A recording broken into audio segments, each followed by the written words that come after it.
மீட்பராம் இயேசுவை பற்றி சொல்வதில் நான் மிகுந்த மகிழ்ச்சி அடைகின்றேன். என் மீட்பர் உயிரோடு இருக்கிறார்.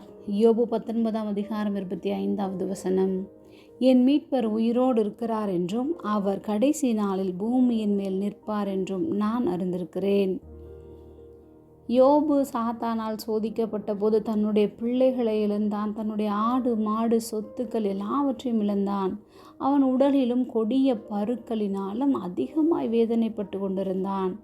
மேலும் அவனுடைய மனைவி அவனை நோக்கி தேவனை தூஷித்து ஜீவனை விடும் என்ற வார்த்தை அவனுடைய மனதில் இன்னும் அதிக காயத்தை ஏற்படுத்தியது.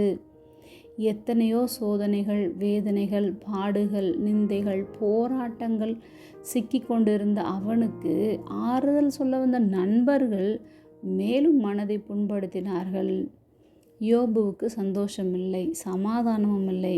ஆனாலும் அவன் தேவன் மீது நம்பிக்கை வைத்திருந்ததால் தன்னுடைய துக்கங்கள் எல்லாம் நிச்சயமாக ஒரு நாள் மாறி போகும். தன்னுடைய பிரச்சனைகள் குறையாவிட்டாலும் மாறாவிட்டாலும் கடைசி நாளில் இவையெல்லாம் தன்னை விட்டு நீங்கி போகும் என்று உறுதியாக நம்பினான்.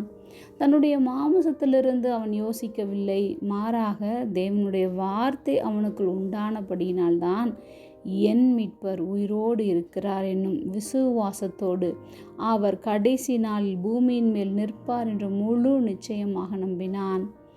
இன்று நாம் யாருமே யோபுவை போல இவ்வளவு கடினமான பாதைகளில் செல்லவில்லை. யோபுவை போன்று கர்த்தரின் மீட்பர் அவர் இன்றும் உயிரோடு இருக்கிறார் என்பதை உணர்வோமானால் இன்று நம்மை வேதனைப்படுத்துகின்ற பல காரியங்களிலிருந்து விடுதலை அடைவோம். ஏனென்றால் நம்மை உயிரடைய செய்தவர் நம்மை சூழ்ந்திருக்கும் மரித்து போன நம்முடைய காரியங்கள் ஒவ்வொன்றையும் அவரால் உயிரடைய செய்ய முடியும் என்பதை விசுவாசிப்போம். ஜெபம்.